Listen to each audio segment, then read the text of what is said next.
ஒரு பெரிய கேள்வி. இந்த அநாத குழந்தைங்களெல்லாம் எடுத்து, நீங்க இந்த தொகையடியார் வம்சத்துல ட்ரெயின் பண்ணக்கூடாதா? நல்லா புரிஞ்சுக்கோங்க. இது ஒரு முக்கியமான விஷயம் சொல்றேன். இதுவரைக்கும் நான் சொல்லாம இருந்தேன். இந்துக்கள் யாராவது அநாதை இல்லம், முதியோர் இல்லம் கொஞ்சம் நடத்தி பாருங்க.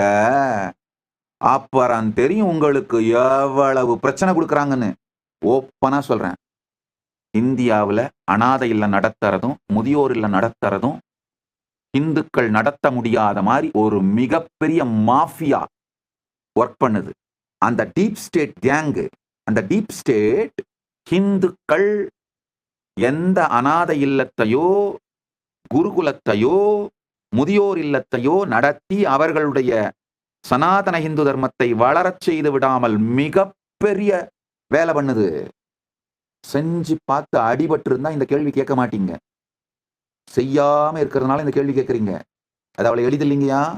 எத்தனை சமூக பிரச்சனை, சட்ட பிரச்சனைய, சிக்கல்களை கொண்டு வந்து அந்த குருகுலத்தையோ, அநாதை இல்லத்தையோ, முதியோர் இல்லத்தையோ மூடுற வரைக்கும் விட மாட்டாங்க. தெரிஞ்சுக்கோங்க. ஒரு டீப் ஸ்டேட், அது எந்த கட்சி ஆட்சியில் இருந்தாலும் சரி, deep state is always more powerful than the rulers.